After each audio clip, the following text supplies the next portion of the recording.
그럼 오늘 그 말씀 기회 주시는 하나님 말씀 한번 보겠습니다. 한 10분 정도 제가 경과 보고 한 것 같아요.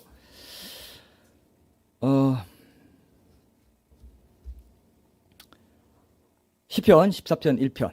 오늘 무신론 편은 오늘 끝내고 이제 다음 주에 범신론과 불가지론은 왜 무신론과 다를 바 없나, 이걸로 범신론과 불가지론을 같이 해서 좀 여러분들이 무신론, 범신론, 불가지론 뭔지는 확실히 알고 어떻게 성경적으로 비판받아야 될 건지도 확실히 알면 이번에 기독교 변정에서 아주 큰 걸 건지게 됩니다. 사상적으로 종교적으로 다 그것들이 어떻게 창조주 하나님을 배격하고 있는지를 여러분 보시게 될 겁니다.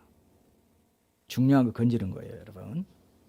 자, 이 말씀으로 무신론자들은 선과 악의 객관적인 기준을 어디서 찾나라는 제목으로 하나님 말씀 나누겠습니다.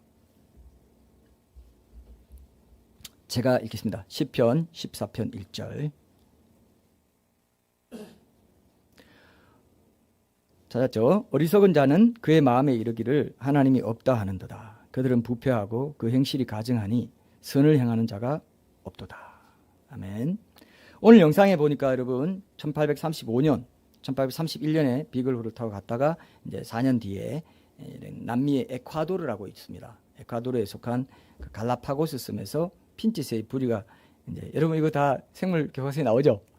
알죠, 그죠? 네, 핀치새가 부리가 이렇게 달라지고 한 거 저도 이제 기억이 납니다. 갈라파고스 섬이 유명해졌죠, 이것 때문에.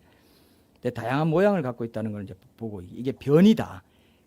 근데 이런 변이가 같은 종 안에서만 일어나지 않고 시간이 좀 지나면은 종과 종 간의 벽을 무너뜨리고 종과 종 사이에도 이제 하나의 종이 다른 종이 되는 일도 일어나지 않겠나 추측한 거예요. 아까 그랬죠? 않겠나 추측했다 그랬죠? 그렇게 그렇지 않겠나 생각한 거예요. 그게 이제 전설적인 레전드가 돼버린 거죠. 예, 항상 그래요. 예, 그 근원을 쫓아가 보면 그렇지 않겠나 누가 그렇게 생각했는데 그게 오랜 시간이 지나면 굉장히 권위 있게 돼버리더라고요.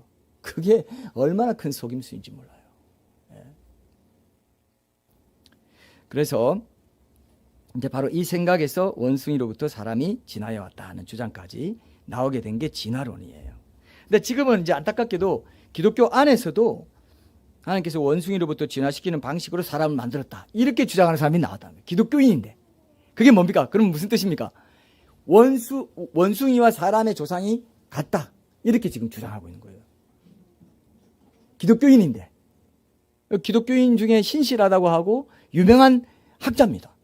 뭐 천문학자고 다 이런 사람들이 원숭이와 사람의 조상이 같다, 이렇게 지금 하면서 그게 더 이 진화론을 신봉하는 시대에 전도하기도 좋다, 이 과학주의 시대에.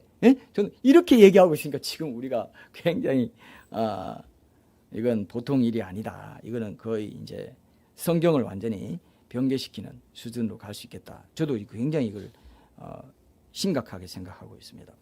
하나님과 진화를 적당히 뒤섞을 수 있다, 그렇게 생각하는 거죠. 창세기 1장에 보면요, 완전하신 하나님이 창조를 다 끝내시고 나서 뭐라고 말했습니까? 혹시 아시는 분 있어요? 토브라는 그 히브리어가 유명합니다. 혹시 알아요, 천인자매? 거기 맞았습니다. 맞았습니다. 과거입니다. 이미 과거로 끝났어. 지나가고 다시 뭐 말씀하실 분 있어요? 맞습니다. 심히 좋았더라 했어요. 심히 좋았더라 했는데 몇억 년에 걸쳐도 몇십억 년에 걸쳐도 똘똘똘똘 생기 이런 걸 지금 돼가고 있는 그걸 과정 보고 심히 좋았더라 할 수 있어요? 할 수 있어요, 없어요? 할 수 없죠? 할 수 없죠? 성경을 거짓말로 만드는 거죠. 그리고 하나님께서는요, 분명히 창세기 1장 28절에 생육하고 번성하라 그랬어요. 그건 뭐냐면은 생육하고 번성하는 그 생식은 완전한 생물체라만 할 수 있죠. 무슨 심장만 톡톡톡 뛰는 게 그 심장 보면서 야, 앞으로 몇십억 년에 걸쳐서 생육하고 번성해? 생식해? 뭡니까? 창조주 하나님, 나 지금 아무 뭐 생식기도 없고 아무것도 없는데요. 뭐 어떻게 생육하고 번성해요? 돼요, 안 돼요? 안 되는 거죠. 성경을 거짓말로 만든다는 거죠. 심각하죠. 심각한 거예요. 그러니까 아담 한 사람으로 죄가 들어오고, 예수님 한 사람으로 대속이 됐다 하는데 아담 한 사람의 그 역사성에 대해서 지금 유신 진화론 때문에 이제 의심하게 되고, 그럼 아담 한 사람이 아니고 뭐 원숭이에서 아담과 원숭이가 조상이 또 따로 있는데 무슨 아담 한 사람으로 뭐 그 구원의 문제까지, 대속의 문제까지 건드리는 거예요. 어디 갔어요? 우리 저기 저기 앉아서 죄송합니다. 안 물어봤어야 됐네. 난 또 어디 멀리 갔나 해서. 자, 그래서 이 학생들은 이걸 들어야 돼요. 학생들이 과학주의 시대에 그냥 강의 시대만 들어가면 중국 들어가지고 이게 맞나 본데, 여기 가서는 이거 믿는 척하고 여기 가서는 이게 맞나 본데 이러고 있습니다. 이해되죠? 교과서에는 다 그렇게 돼 있으니까. 핀치세도 교과서에 그대로 나옵니다.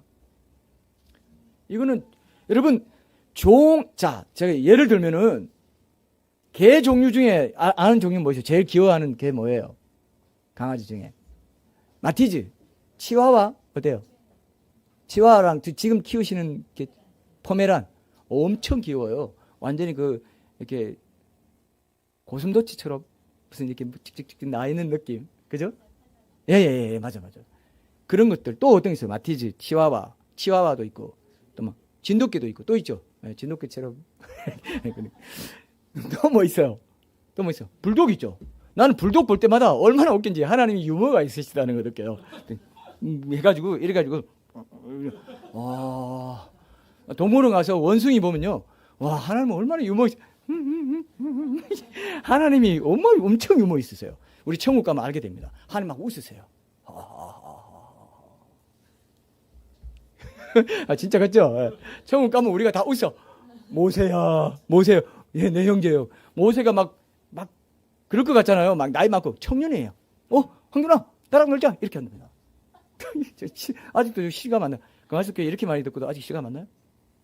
아브라함, 그래, 우리 친구지. 안 그럴 것 같아서 들어와 하시는 분들은 빨리 그 선입견을 내려놓으십시오. 어린아이 같이 되셔야 천국 갈 수 있어요. 예. 그러니까 이게 말도 안 되는 거예요. 그러면 아담이 원숭이부터 창조되는데 한 시대의 시간이 긴 시간 필요했으면 그럼 10개월에 지금 잉태기만 거쳐 태어난 아기들은 뭡니까 그러면? 왜 10개월만 되면 아기가 태어나요? 이건 어떻게 해석해요? 그죠? 그렇게 막 인류 역사에 가다가 갑자기 그 아기가 엄마 뱃속에 들어갔어요? 생각해봐요. 말이 되나? 완전한 생물체만 생식할 수 있는데 하나님 처음부터 그렇게 만들었는데 그걸 밖에서 처음에 아메바나 뭐 박테리아 같은 단세포, 세포 하나로 된 미생물 내부서부터 쭉 수십억 년 시간이 걸어가지고 뭐가 아미노산의 주재료인 뭐가 생기고 뭐 해가지고 됐다는 거예요. 그 단세포 이전에 아미노산이네요. 그러면서 사람으로 되고 그 식물이 됐다, 식물에서 사람이 나왔다는 거예요. 그게 지금 과학에서 가르치고 있습니다. 말이 돼요. 하나님을 안 믿겠다는 무신론을 세우기 위해서 그래도 우리가 하나님을 믿을 수는 없잖냐. 그러니까 이걸 붙잡고 있어야 돼. 그렇게 말하는 걸 책에서 봤습니다. 그래도 하나님을 믿는다고 말하지. 우리가 과학자인데, 자연주의 과학자인데 어떻게 하나님 창조를 믿는 저런 무식한 것들과 같이 우리를 동요해 놓을 수 있냐. 하나님을 배제해야 되니까 이거라도 붙잡고 있고 언젠가는 밝혀진다고 말해놔. 과학주의라고 과학주의 그 사상을 넣어놔야 돼. 그래야 우리 젊은이들 계속 포섭할 수 있고 대학생들 우리 편 만들 수 있어요. 이러고 지금 가고 있는 거예요. 엄청난 사기입니다. 엄청난 사기입니다. 더 뭐 면밀하게 보면 볼 수 있겠지만 여러분들이 기억하십시오. 고린도서 15장 39절에 보면 성경은 사람과 짐승, 새, 물고기의 육체가 다 다르다고 분명히 말했어요. 그죠?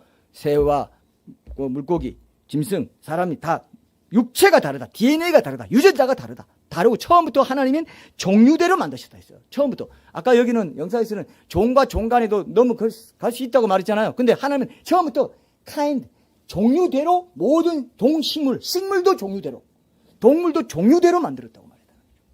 이해되죠? 선포가 돼 있다는 겁니다. 이미. 종류대로 만드는데 무슨 종과 종 간에, 종 안에서는 변이가 일어나요.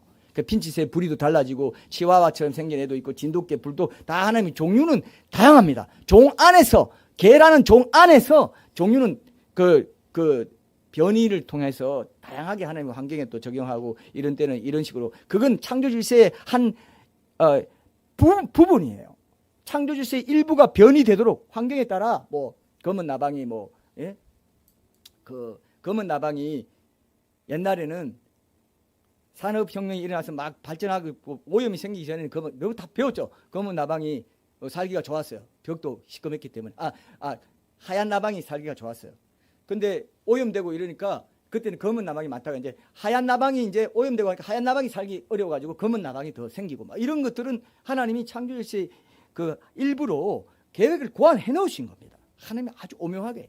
그렇다고 해서 나비가 독수리가 되고 독수리가 나비가 되고 호랑이가 새가 되고 새가 호랑이 되는 일은 없다는 겁니다.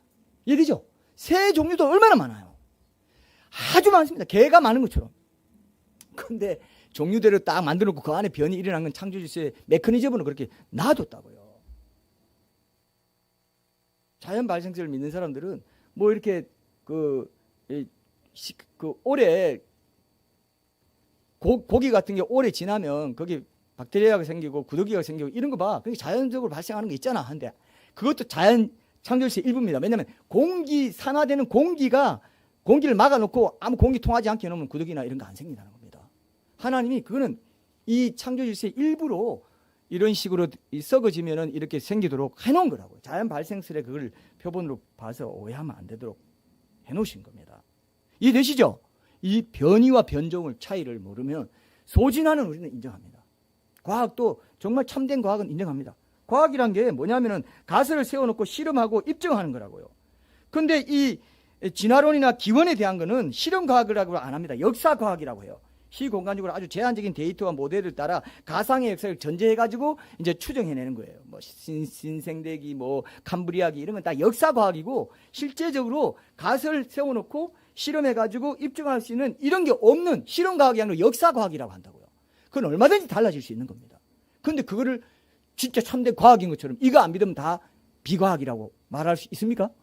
횡포죠. 그죠? 이건 과학주의, 과학의 횡포예요. 무신론적인 과학주의에 빠진 것입니다. 근데 보십시오. 이런 진화론이 오늘 핵심은 뭐냐면은 오늘 제목이 무신론자들은 성과학의 객관적인 기준을 어디서 찾는데 이런 과학에서 얘기된 진화론이 어디까지 갔냐면은 무신론자들에게 좋은 빌미를 준 거예요. 좋은 빌미를. 과학계에서만 그치지 않고 세상사의 도덕 가치관에도 결정적인 영향을 줬습니다. 오늘 10편 14편 1절 보세요. 여기 보면 어리석은 자는 그의 마음에 이르기를 하나님이 없다 하는도다. 그들은 부패하고 그 행실이 가진을 선행한 자가 없도다. 하나님이 없다 하는 사람들이 부패해지고 도덕관념이 미약해지고 행실이 가증해지고 선행한 자가 없게 되는데 그러한 무신론자들의 부도덕한 삶에 빌미를 준 게 진화론이라는 것입니다. 왜냐하면은 인간이 아메바나 원숭이에서 왔다면 하나님의 형상으로 지어졌기 때문에 양심이 있고 인간은 다른 모든 동물보다 달라서 만물의 영장이고 모든 만물을 다스리는 위치에 있는 존재이기 때문에 차원이 달라. 너희들은 하나님의 형상이기 때문에 직립이야. 직립. 사람 말고 직립하는 동물 봤어요? 원숭이는 직립하지 않습니까? 그렇게 말할 수 있어요? 아니에요. 원숭이도 이렇게 돼요. 여러분 원숭이는 이렇게 가는 거 봤죠?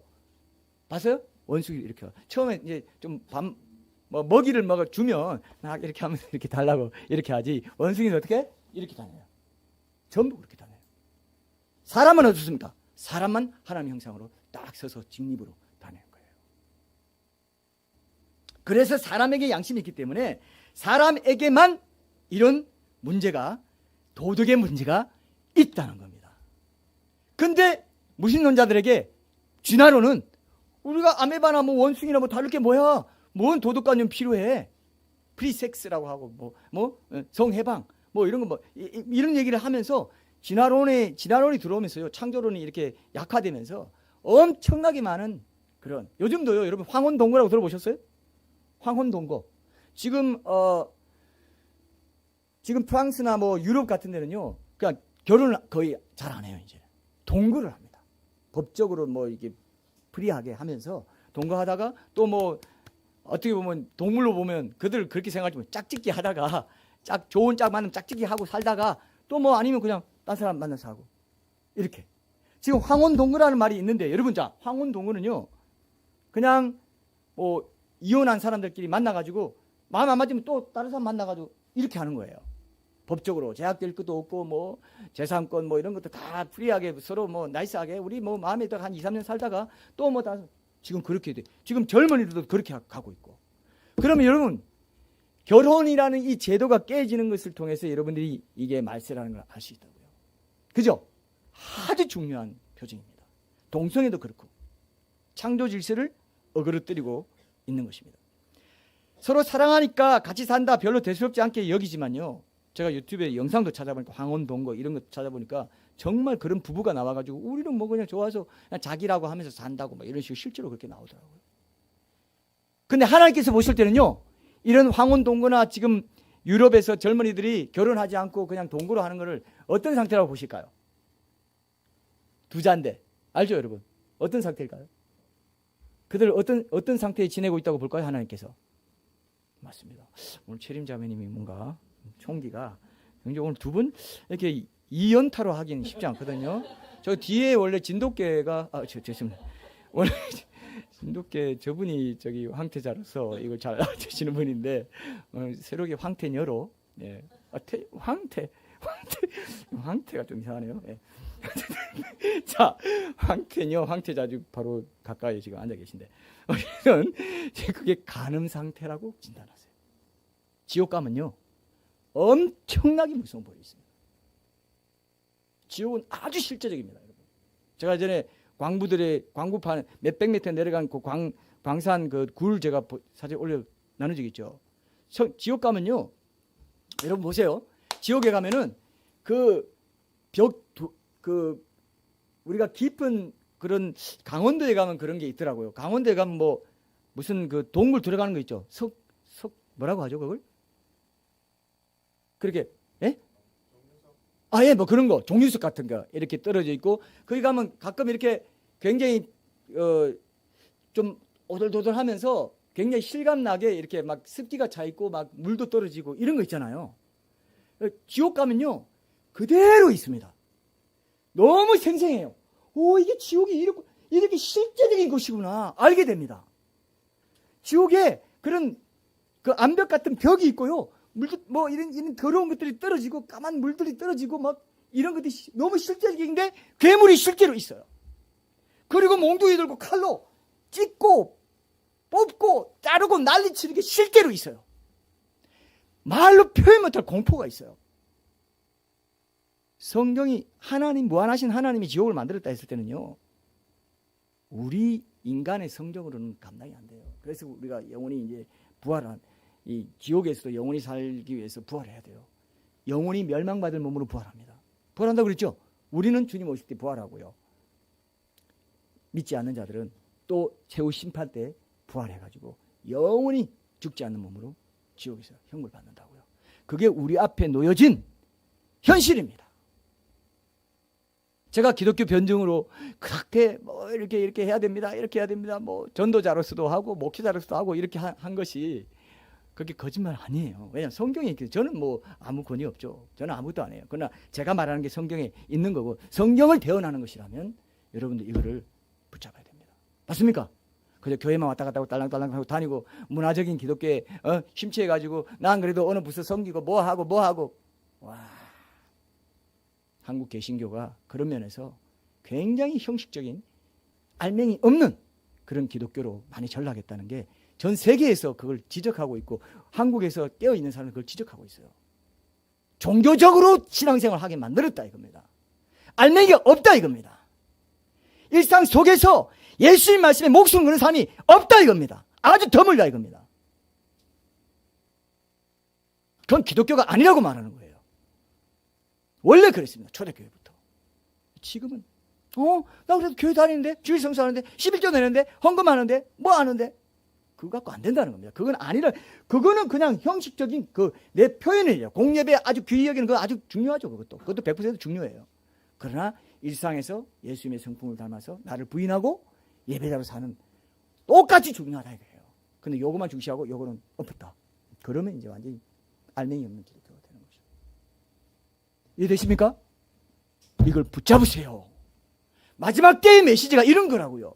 뭐가 어떻고 하마스가 어떻고 그런 거 계속 찾아다니고 하지 마세요. 아시겠죠? 그런 징조에 막 해가지고 눈에 뒤집어서 하지 마세요. 그런다고 준비되는 게 아닙니다. 날마다 자기를 부인하는 십자가 제자도 붙잡고 예수님만이 내 전부가 되게 해주시고 예수님과 연합되게 해주십시오. 예수님의 성품, 예수님의 향기를 드러내는 작은 예수로 살게 해주십시오. 참 제자가 되기 원합니다. 이게 여러분들이 가야 될 길입니다. 이게 마지막 때에 깨어 있는 거예요. 쉽지 않습니다, 절대로. 그러니까 성령의 도움이 필요하고 내 힘으로는 절대로 안 돼요.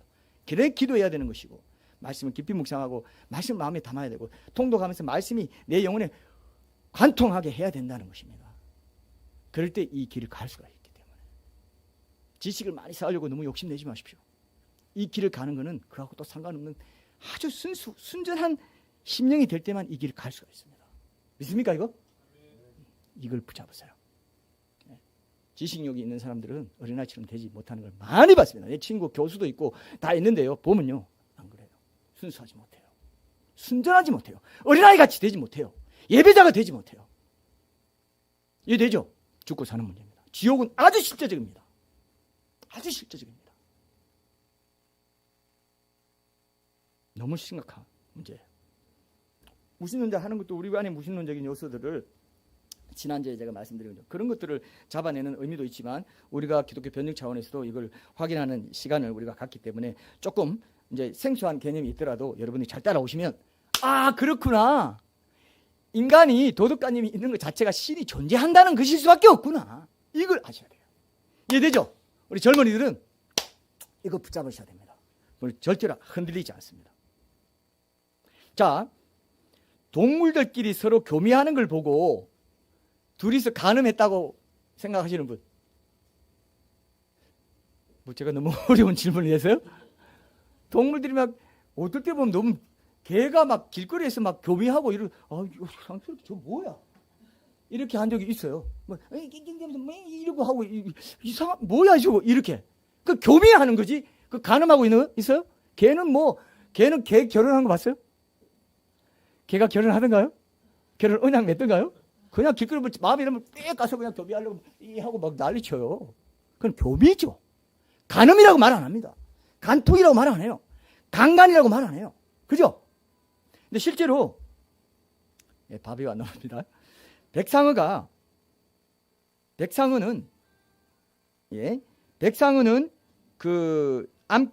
수컷이 암컷을 이렇게 강제적으로 교미하는 그런 동물이래요. 그래서 백상어 바다 동물이 강제적인 교미를 하는데 수컷 백상어가 암컷 백상어를 강간했다 이렇게 표현하지 않는다는 것입니다. 예. 이런 동물들의 행동에는 인간에게 요구되는 것 같은 그런 도덕적인 차원의 고려가 불필요하기 때문에 그렇습니다. 밀림의 왕자라고 하는 사자가 사슴을 이렇게 물어 죽였다고 합시다. 자기 먹이로 삼으려고. 그저 죽이는 것이지 잔혹하게 살해했다고 생각하는 사람 있어요 혹시? 사자가 사슴을 살해했어. 나쁜 놈. 살인자 아니니까 살동자로 합시다. 동물 죽였으니까. 저 살동자. 이상하네. 예. 살똥을 샀나? 저 살동자 나쁜 사자. 이런 사람 아무도 없어요. 안 그래요? 살인자. 이건 하죠. 살인자. 너도 인간이니? 어떻게 사람을 죽일 수 있니? 양심이 있니? 그게 다 뭐냐면 신이 있다는 뜻이에요. 신의 형상을 가진 게 인간만 그렇다는 거예요. 동물하고 같아요, 안 같아요? 진화돼서 아메바에서 진화해 왔다면 그렇게 말할 수 있어요, 없어요? 말할 수 없는 거죠. 자기도 무신론자면서 그렇게 말하면서도 아니 난 그래도 신을 안 믿어. 진화되어 왔다고 믿어. 무엇을 생각할 겁니다. 딜레마라는 겁니다. 그게 명백한 거라는 것입니다. 사자한테 살동제 지었다고 해서 하나님이 사자 죽은 뒤에 최후 심판대 앞에 세울까요? 백보자 심판에 다시 살려가지고 너 심판 좀 받아야 돼. 너 행위를 다 기록해 놓은 책이 있어. 사자 제1사자 2사자 뭐 엄청난 사자 많겠죠. 너 아프리카 어디서 그런 죄 지었기 때문에 그때 사슴을 그렇게 연약한 사슴을 그렇게 잔인하게 물었더니 죽여? 너 이리 와. 난 지옥 가야 돼.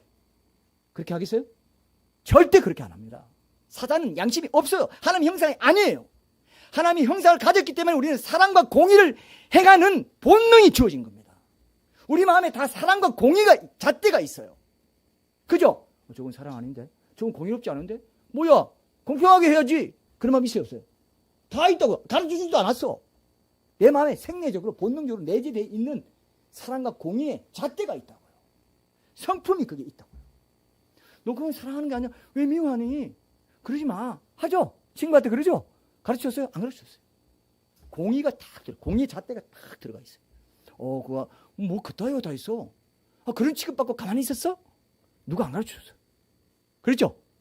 내 안에 있다. 근데 동물이 없는 동물에서 진화해 왔는데 무슨 아메바에서 진화해 왔는데 아메바나 나나 다 똑같은데 그냥 우리 마음에 들면 교미하고 살면 돼. 동거하면 살면 돼. 그러고 있으면서 그건 또 아니래. 그건 딜레마예요.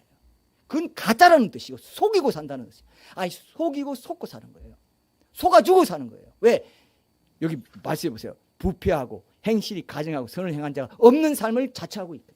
하나님이 없다 해야 없는 게 아니에요. 하나님이 없다 하는 거예요. 하나님이 없다 해야 그걸 알기 때문에 그래요. 하나님이 없다 해야 부패한 대로 행실이 가증한 대로 선을 행하지 않고도 양심에 별 가책 없이 살 수 있으니까 없다 하는 거라고요. 이게 그 말입니다. 진화론자들에게 무신론자들에게 하는 말이에요. 맞습니까? 확실합니다. 하나님이 없다 해야 부패한 대로 자기 본성대로 자기 하고 싶은 대로 성해방을 누리면서 프리섹스를 누리면서 사는 거죠. 교회 안에 청년부 내에서도 혼전 순교를 안 지켜가지고 문제되는 거를 직접 내가 들은 적도 있고요. 많은 사람들이 그렇게 하고요.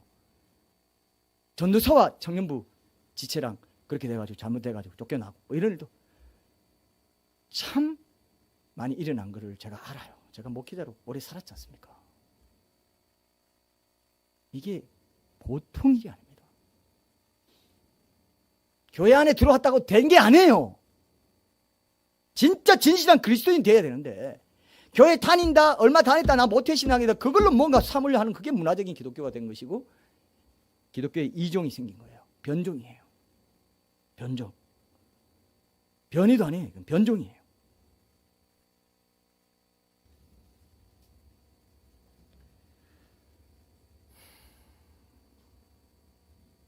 하나님의 형상으로 지어졌기 때문에 우리 안에는 사랑과 공의의 감각이 있다는 것입니다. 근데 자 여러분 한 가지 오늘 중요한 개념을 한 가지 이제 붙잡으시면 좀 우리 결론까지 쭉 갈 수 있습니다. 자 무신론자들이 이렇게 말해요. 아니 무신론자들 중에도 도덕적으로 겸손하게 살고 거룩하게 살고 구제도 많이 하고 착하게 살고 선을 베풀고 사는 게 얼마나 많은데 무신론자들 신이 있다고 안 믿는 사람들이 다 그렇게 비도덕한 사람들이 아니야. 이 말 맞습니까? 틀립니까? 분위기가 어때요? 맞을 것 같아요?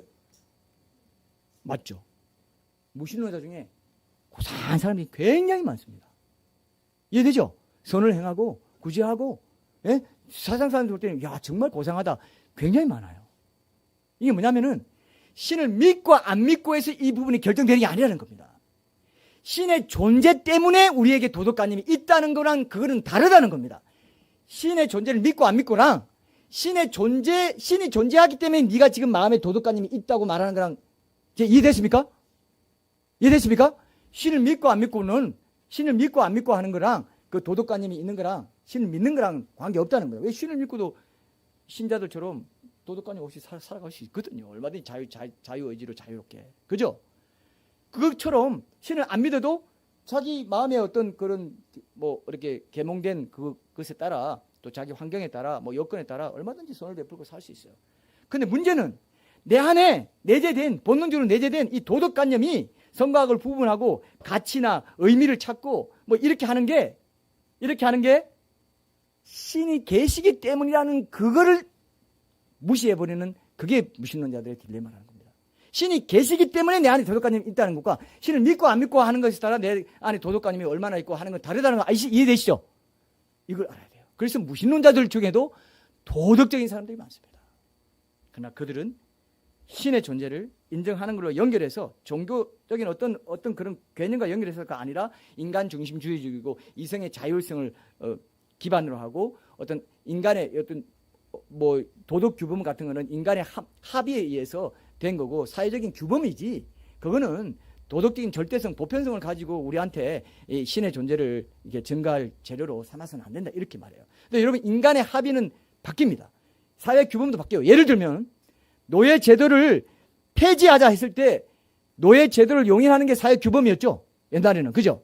근데 폐지하자 한 것이 나중엔 더 도덕적으로 올바른 거라는 걸 알게 됐죠. 그러면 그 당시 사회 규범 노예 제도를 용인하는 거 그게 절대적인 도덕입니까? 아닙니까? 아니죠. 그게 바로 함정이라는 거예요. 그거는 도덕 규범이 아니었어요. 인간의 합의에 따른 거고 인간의 어떤 사회 규범에 따라서 도덕이 있고 그런 거지 하나님이 존재하고 양심이 있고 우리가 하나님 형상이 지어졌기 때문에 그런 거 아니야라고 말할 수 없어요. 그게 이제 하나의 또 딜레마일 수 있는 것입니다. 그래서 C.S. 루이스가 아주 전국을 찌르는 얘기를 했어요. 제가 짧게 한번 읽어볼 테니까 여러분 한번 들어보세요. 무신론자들이 어떤 딜레마에 빠져 있는지 제가 말씀드린 그런 딜레마. 기독교는 전투적인 종교입니다. 기독교는 하나님이 세상을 만드셨다고 믿습니다. 공간과 시간, 잘 들어보세요. 열과 추위, 색깔과 맛, 모든 식물과 동물은 마치 인간이 이야기를 만들어내듯이 하나님이 머릿속에서 생각해내신 것들입니다. 또한 기독교는 하나님이 만드신 이 세상에서 너무나도 많은 것들이 잘못되어 버렸으며 하나님은 우리에게 그것들을 다시 바로잡을 것을 명하신다고, 그것도 아주 큰 소리로 명하신다고 믿습니다. 물론 여기에서 아주 중요한 질문 하나가 제기될 수 있습니다. 그것은 선하신 하나님이 만든 세상이 왜 잘못되었는가라는 질문입니다. 저는 이 질문에 대한 그리스도인들의 답변에 여러 해 동안 길을 막아왔습니다. 무신론자로 살았거든요. 그 당시에는 당신들이 무슨 말을 하든지 또 아무리 교묘한 논증을 제시하든 간에 세상은 어떤 지적인 힘이 만든 것이 아니라고 보는 편이 훨씬 간단하고 쉽지 않은가, 당신들의 모든 논증은 이 명백한 사실을 피해가려는 복잡한 시도에 불과하지 않은가라는 생각에 사로잡혀 있었기 때문입니다. 그런데 이런 생각은, 잘 들으세요. 이건 중요합니다. 저를 다른 공경에 몰아넣었습니다. 하나님을 반대하는 저의 논거는 세상이 너무나 잔인하고 불의하다는 데 있었습니다. 그렇다면 저는 정인이 불인이 하는 개념을 어떻게 갖게 된 것일까요? 아까 제가 말씀드렸죠. 만일 인간에게 직선의 개념이 없다면 구분선이라는 개념도 없을 것입니다. 그렇다면 세상을 불의하다고 판단할 때 저는 이 우주를 무엇에 비교하고 있는 것입니까? 눈에 보이는 것이 하나부터 열까지 악하고 무의미하기만 하다면 그 일부인 제가 어떻게 거기에 대해 그토록 격렬하게 반발할 수 있습니까? 사람이 물에 빠졌을 때 축축하다고 느끼는 것은 그가 수중 동물이 아니기 때문입니다. 물고기는 축축함을 느끼지 못합니다. 물론 정의에 대한 나의 개념은 순전히 개인적인 것이라고 치부하며 그 개념 자체를 포기해버릴 수도 있습니다. 그러나 그렇게 하면 하나님을 반대하는 저의 논거 역시 무너지고 맙니다. 하나님을 반대하는 저의 논거는 어쩌다 보니 세상이 나의 취향에 거슬린다는 것이 아니라 세상은 정말 불의하다는 것이기 때문입니다. 이처럼 하나님이 존재하지 않는다는 것, 달리 말하자면 실제 전체의 무의미함, 즉 정의에 대한 나의 개념만큼은 전적으로 의미 있다는 가정을 하지 않을 수 없습니다. 여러분 다 이해하셨죠? 결과적으로 무신론은 너무나 단순한 것임이 드러났습니다. 우주 전체에 정말 아무 의미가 없다면 우주에 의미가 없다는 그 생각 자체를 하지 못했을 것입니다. 우주에 빛이 없고 따라서 눈을 가진 생물도 없다면 우주가 어둡다는 사실 자체를 알 수 없는 것처럼 말이죠. 그 경우에는 어둡다는 말은 아무 의미도 갖지 못할 것입니다. 눈이 있어도 여러분 빛이 없으면은 그거 아세요? 눈이 있어도 빛이 없으면 볼 수 없는 거 아시죠? 동굴에 들어가서 눈이 아무리 있어 빛이 있어야 본다고요. 하나님이 계시기 때문에 우리가 도덕관념을 갖게 됐고, 이거 불의하다, 공평하지 않아, 이거 사랑이 아니야, 사람 죽이는 건 사랑이 아니야, 살인하면 안 돼, 그죠? 가늠하면 안 돼, 그거는 질서에 어긋나. 빛이 있기 때문에 우리가 그걸 느낀다는 겁니다. 이해되죠? 아주 중요한 개념이에요. 순전한 기독교에서 이런 말을 했습니다. C.S. 루이스가. 제가 오늘 여러분들에게 윌리엄 레인 크레이그가 이제 그 복음주의 변증학에서 이분이 도덕론적 신존재 증명, 기독교 변증에서 쓰는 용어 중에 이런 게 있어요. 도덕론적인 신존재 증명, 목전론적인 우주론적 신존재 증명, 목전론적 신존재 증명, 이런 게 있는데, 이제 우리가 하는 건 이게 어려운 말 안 쓰려고 하는데, 저는 도덕론적 신존재 증명의 핵심적인 그런 그 요소 중에 이제 이런 게 있다는 걸 말씀드리고 결론 맺을게요. 두 가지를 제가 말씀드릴게요. 자, 어떤 게 있냐면은 하나님을 이 도덕 관념의 개념에서 하나님을 인정하지 않고 싶어하는 사람들이 내세우는 게 두 가지가 있어요. 이것만 기억하시면 됩니다. 다른 거는 다 잊어버리셔도 됩니다. 에우티프론 딜레마라고 하는 게 있는데, 이게 뭐냐면은 신이 무언가가 선하기를 원하기 때문에 그것이 선한 것인가, 아니면 무언가가 이미 선한 상태이기 때문에 신이 그것을 원하는 것인가. 이 두 가지 질문이 있습니다. 그 신이 무언가가 선하기 때문에 무언가를 원하고 의도한다. 그러면은 이거는 선한 거는 너무 임의적이고 독단적인 것이 돼버리고, 무언가가 이미 선한 상태이기 때문에 신이 그것을 원해서 우리에게 명령했다면 신은 그 선한 것은 신과 관계없이 독립적으로 존재할 수 있죠. 이해됐습니까? 이해됐죠? 그죠? 이 두 가지를 내세우는 거예요, 무신론자들이. 그래서 이게 두 가지가 다 딜레마인데 우리가 무슨 꼭 도덕적인 개념을 갖고 있는 게 신의 존재를 증거하는 거라고 우리가 말할 수 있냐, 이렇게 얘기하는 거죠. 그런데 이건 제3의 선택이 있다는 걸 이제 기독교 변증가들은 내세우고 있어요. 신은 선하기 때문에 무언가를 원하고 의도한다. 신의 본성이 선의 기준이다. 아까 우리 제목처럼 무엇을 기준으로 무신론자들이 선과학을 구분하나 했을 때 우리는 신의 본성, 신이 선하기 때문에 선한 것을 명령하고 신이 정의롭고 사랑이 많기 때문에 계명을 줘서 우리 마음에 양심의 계명을 심어가지고 그거를 원하게 했다. 이걸 이제 우리가 주장하는 거죠. 그게 맞다고 보는 거죠. 예. 그래서 도덕적 가치들은 신과 무관하지 않다. 만약에 무신론자 이런 말이죠. 실제로 신이 만약 아동 학대를 명령한다면 우리에게 아이들을 학대할 의무가 있습니까? 이 말 어때요? 그러니까 이게 에오디프론 딜레마의 한 예입니다. 그것이 하나님이 명령했다고 하면 거의 객관적인 어떤 도덕 기준이 객관적인 어떤 신의 본성이라는 객관적인 기준 없이 하나님이 명령했다고 해서 무조건 아동 학대하고 살인을 하면 우리가 살인하고 아동을 학대하고 성폭력하는 게 선인가?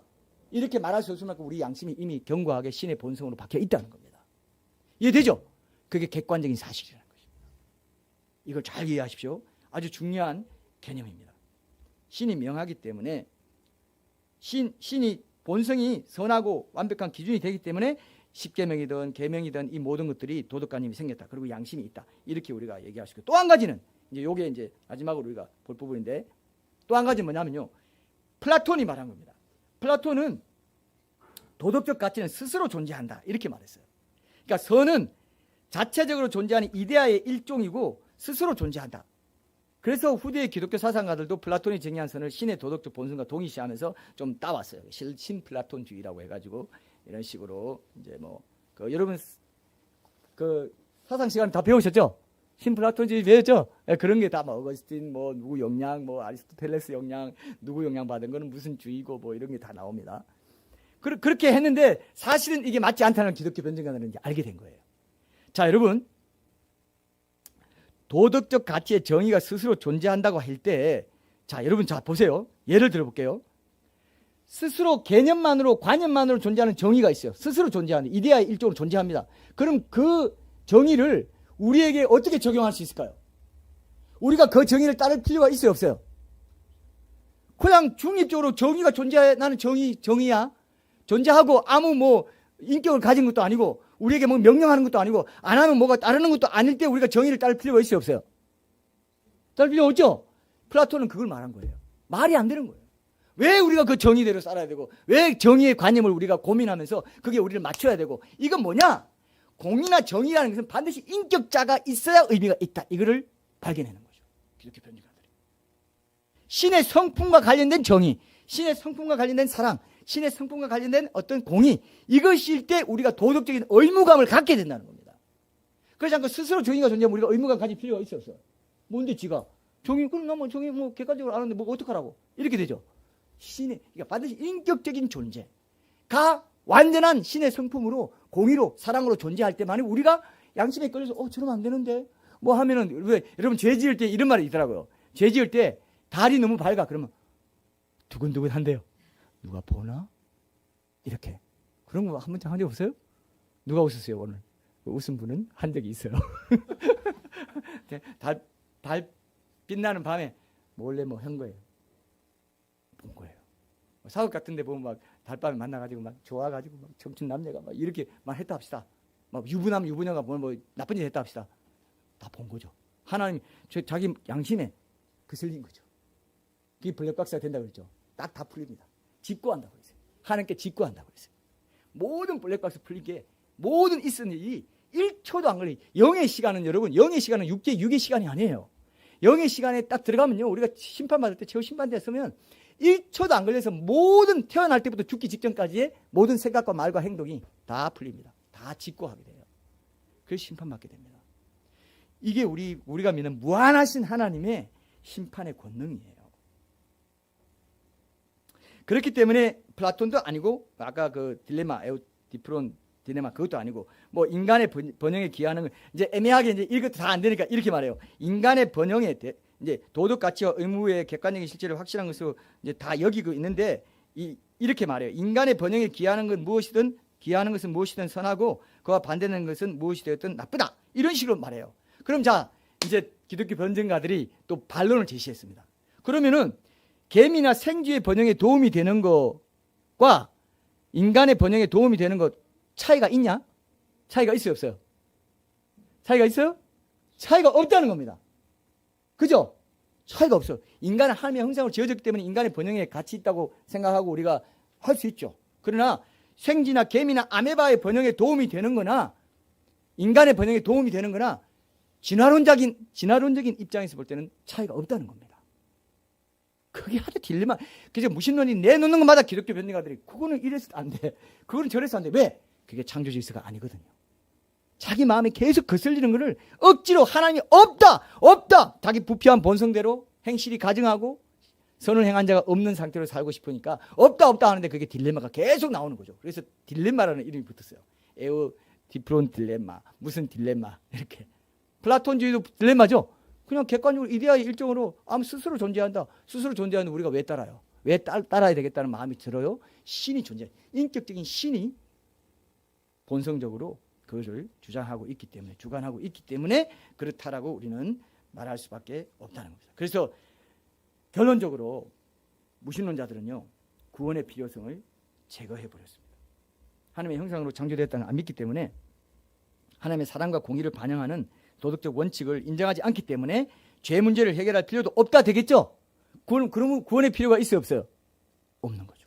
예수 그리스도의 십자가와 부활을 부인할 수밖에 없는 그런 삶을 살 수밖에 없어요. 구원에 대한 희망을 제거해버리고 또 무신론자들이 제일 대표적으로 안 믿는 게 뭔지 아세요? 죽음 이후의 사후세계를 안 믿어요. 그죠? 천국과 지옥 믿을 필요 있어요 없어요? 자기들의 사상 체계에서는 믿을 필요가 없죠. 그러니까 사후세계 절대 인정 안 해요. 영적인 실제 악마, 천사, 악령 이런 거 절대 인정 안 하고 아무도 인정 안 해요. 사후세계도 인정하지 않습니다. 무신론자들 딱 가서 물어보세요. 딱 부정. 무슨 천국 지옥이 있어? 죽으면 끝이지. 유물론적인 생각, 물질 눈에 보이는 게 전부라고 생각하는 이런 것들이. 그리고 사탄의 활동, 아까 천사나 악령 인정 안 한다 했잖아요. 네, 악의 근원은 사탄의 활동이고 사탄이 그 무신론을 자꾸 퍼뜨리고 동거하라 그러고 진화론 계속 퍼뜨리고 이렇게 하고 있어요. 제가 옛날에 강남 교보문고였던 것 같아요. 그때 베스트셀러에 그 리차드 도킨스의 책이 있었습니다. 그래서 제가 이제 이렇게 큰 책이고 막 그 양장으로 이렇게 돼 있더라고요. 그래서 제가 이렇게 넘겨보면서 보는데 깜짝 놀랐어요. 여러분 그 책에 그 과학자의 책에 어떤 그림이 있는 줄 아세요? 이거 아시죠? 이거 뭐예요? 이거 아시는 분? 이거 몰라요? 해골. 해적들 나오는 이런 그림이 뼈다귀 있고 해골 있고 이런 게 있고 그런 그림이 나오더라고요. 아니 과학자의 책에 진화론을 말하는 자의 책에 악한 영이 역사하는 거죠. 맞습니까? 악한 영이 역사해요.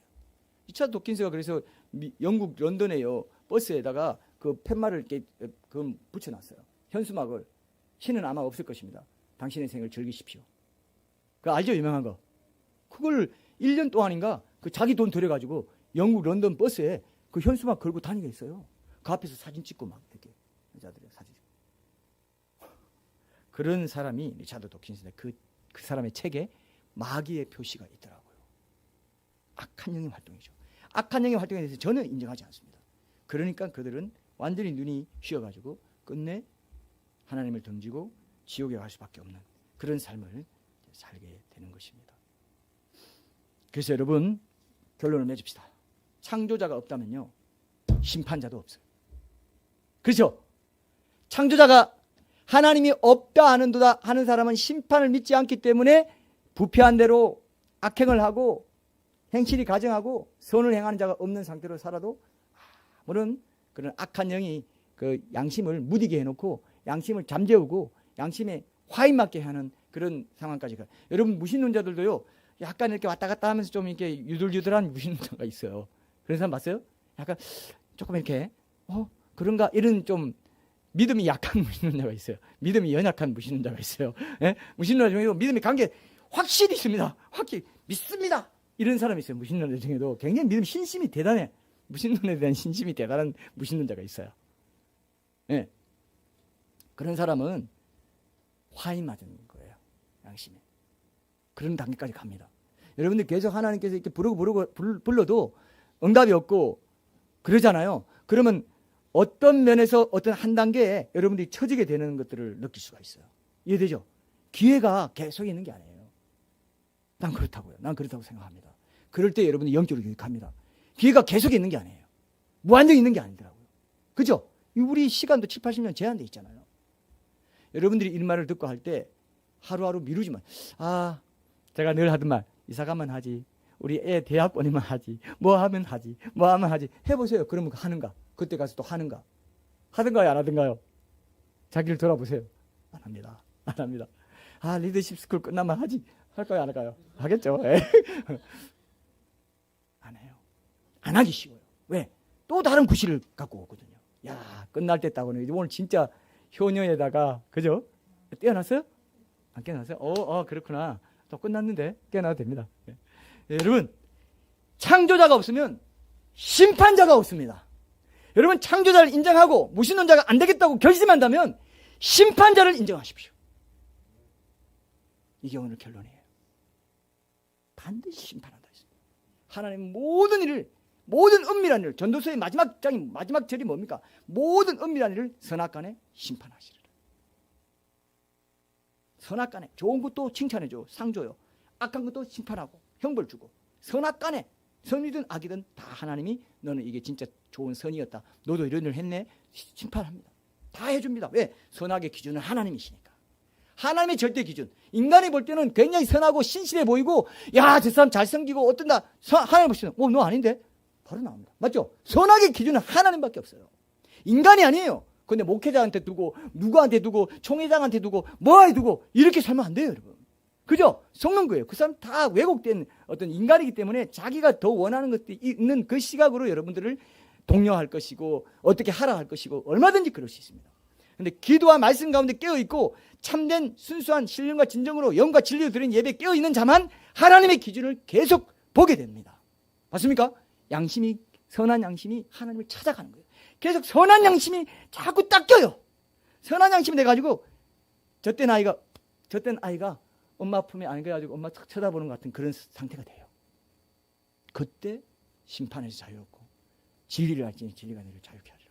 포도나무 가지에 붙어서 절로 열매를 맺는 삶을 살게 된다는 것입니다. 믿습니까 이거?